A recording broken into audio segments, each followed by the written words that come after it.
What we have done, हमने summary की थी, आपको चैप्टर की अच्छी तरह समझ आ गया है. Now you can easily give answer to the question. So open book page number 118. आज हम क्वेश्चन आंसर्स करेंगे. So the first question is why is it so important that the कोक should be in the bottle of methylated spirits when Graham knocks it over.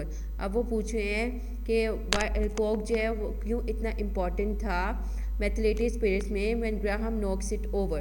So the answer to this question is the coke should be in the bottle of methylated spirits so that it may not come out of the bottle.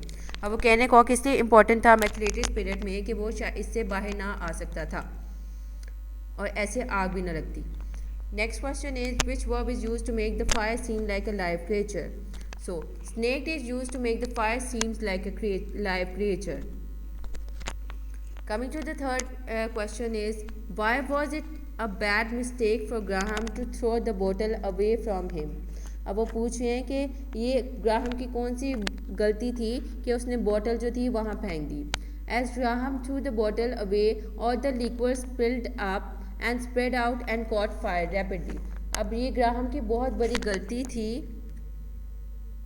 Graham की बहुत बड़ी गलती थी कि उसने ना वो जो लिक्विड था उधर फेंका जिसकी वजह से आग हर जगह लग गई.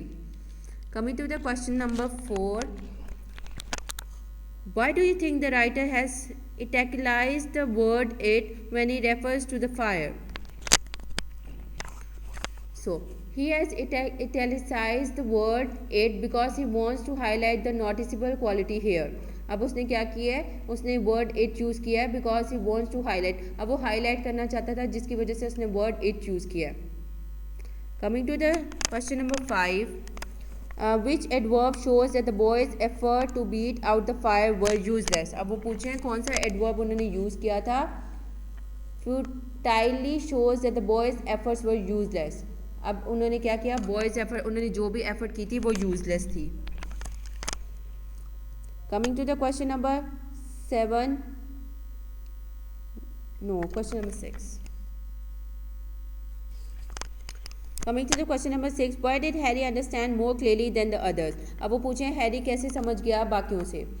Harry could understand more clearly than others that they might be burnt alive.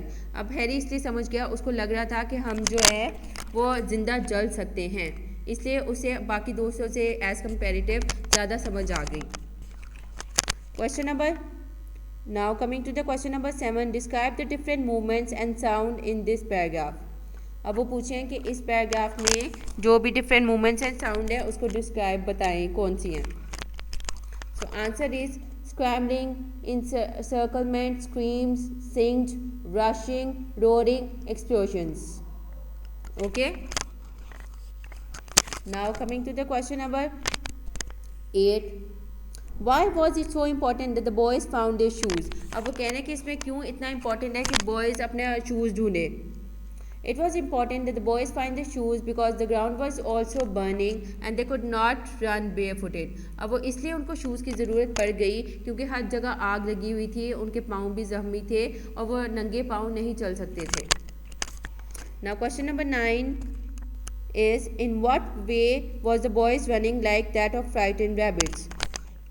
अब वो कहने हैं कि ऐसा क्या हुआ था कि वो खरगोश की तरह भाग गए.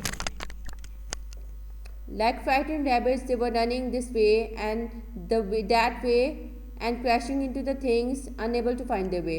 अब वो rabbits की तरह भाग रहे थे, उनको कुछ समझ नहीं आ रहा और वो हर जगह टकरा रहे थे. Now the last question is, when the boys finally found the protection of a partly constructed building, what could they hear and see? अब वो पूछे जब उन्हें फाइनली एक रास्ता मिला तो उन्होंने वहाँ पे क्या देखा. They could hear the sounds of sirens and see the lights of headlamps of cars and glare of the fire.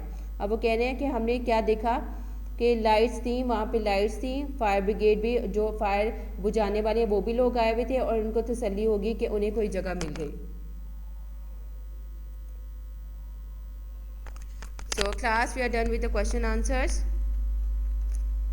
अब यहाँ पिक नेक्स्ट है राइटिंग टास्क. अब वो यहाँ हमसे क्या कहने हैं, select an example of alliteration and explain how it adds to the atmosphere.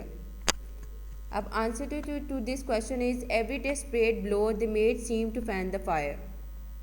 अब वो आपसे पूछे हैं कि एक एग्जाम्पल दें and explain how it adds to the atmosphere, कि वो कैसे हमारे इर्द गिर्द में ऐड हो सकती है. इट